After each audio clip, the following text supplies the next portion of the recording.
अकलंग college के YouTube channel में आपका स्वागत है। आज हम ड्राइंग इन पेंटिंग सब्जेक्ट के बारे में जानकारी प्राप्त करेंगे। ड्राइंग इन पेंटिंग सब्जेक्ट कला के अंतर्गत आता है। कला है मानव मन की सहज अभिव्यक्ति, यानी जिस चीज़ को हम बहुत सिंप्लीफाई वे में अपने भावों को अभिव्यक्त जिसके माध्यम से कर सकें, वो कला है। कला जो है एक सार्वभौमिक मानविक क्रिया है जो एक हर युग, हर जगह, हर स्थान, हर समय पर हमें अभिव्यक्ति के रूप में दिखाई देती है। कला शब्द की उत्पत्ति जो है वह संस्कृत के कल धातु से हुई है, जिसका अर्थ होता है प्रेरित करना। कुछ विद्वान इसको कड़ धातु से मानते हैं इसकी उत्पत्ति, जिसका मतलब होता है खुश करना, यानी कि जो दूसरों को खुश करे और स्वयं को खुश करे वही कला है। बेसिकली कला को हम दो भागों में बांटते हैं, एक ललित कला और दूसरी व्यावसायिक कला। ललित कला जिसके अंदर सौंदर्य विद्यमान है और जो व्यक्ति अपनी इच्छा से उस कला को अपनाए वो है ललित कला, और जिसे अर्थार्जन हो वो मानी जाती है व्यावसायिक कला के अंतर्गत। ललित कला के भी 5 पार्ट हैं, जिसमें है चित्रकला, मूर्ति कला, वास्तुकला, काव्य कला, संगीत कला। इसमें ड्राइंग एंड पेंटिंग एक सब्जेक्ट है, यानी चित्रकला। ये 5 प्रकार की जो कलाएं हैं वो ललित कला के अंदर होती हैं, जिसमें सौंदर्य है। दूसरी होती है व्यावसायिक कला।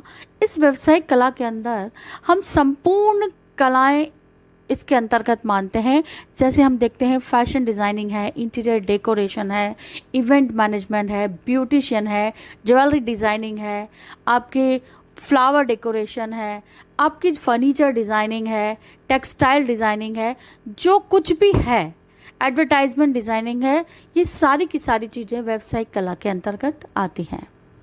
अब हम जो आपको बताना चाहते हैं वो बताना चाहते हैं कि ललित कला में एक पार्ट है चित्रकला, ड्राइंग एंड पेंटिंग एक सब्जेक्ट है। उस सब्जेक्ट में क्या होता है, उस सब्जेक्ट के अंदर आपका देखिए सब्जेक्ट पता ही चल रहा है कि ये प्रैक्टिकल सब्जेक्ट है। तो अगर ये 200 नंबर का सब्जेक्ट है तो 100 नंबर की आपकी थ्योरी है और 100 नंबर टोटल प्रैक्टिकल के हैं। हम इसमें देखते हैं कि बीए लेवल के अंदर हमारी एक थ्योरी पेपर और 2 प्रैक्टिकल होते हैं, और पीजी लेवल पर इसके अंतर्गत हम देखते हैं कि इसमें 2 थ्योरी और 2 प्रैक्टिकल होते हैं। टोटल प्रैक्टिकल बेस ये है। और लोगों को लगता है कि हम ड्राइंग क्यों लें, हमारा इसमें जीवन में इसका क्या महत्व है।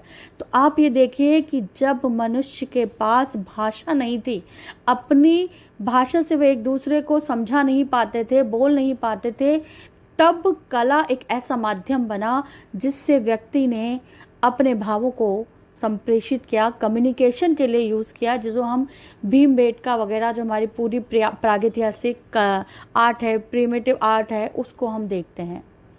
वहाँ से लेकर कला किस किस तरह से चेंजेस हुई है, वो सभी चीज़ें हम हमारे इस ड्राइंग एंड पेंटिंग के अंदर पढ़ते हैं।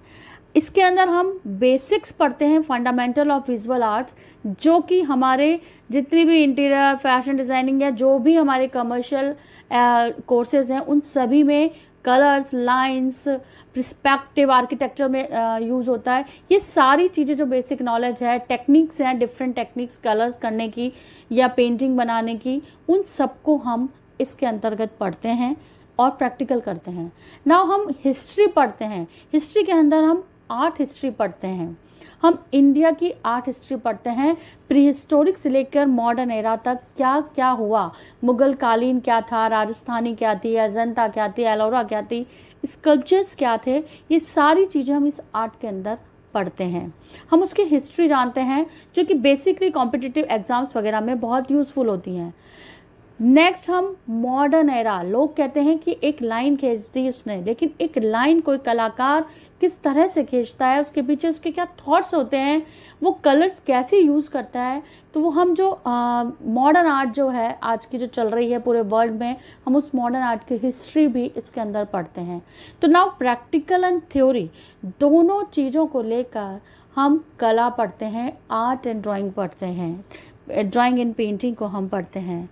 कला मानव के लिए इतनी उपयोगी है कि आप खुद देखेंगे, अगर किसी के पास कोई हुनर है, संगीत का या म्यूज़िक का, किसी का भी, या ड्राइंग का, तो वो व्यक्ति समाज से कुछ अलग होता है, उसकी पर्सनैलिटी एक अलग डेवलप होती है, आपको नैतिकता के करीब लेके जाती है, आपको सत्यता के करीब लेके जाती है कला, आपकी पर्सनैलिटी को डेवलप करती है कला।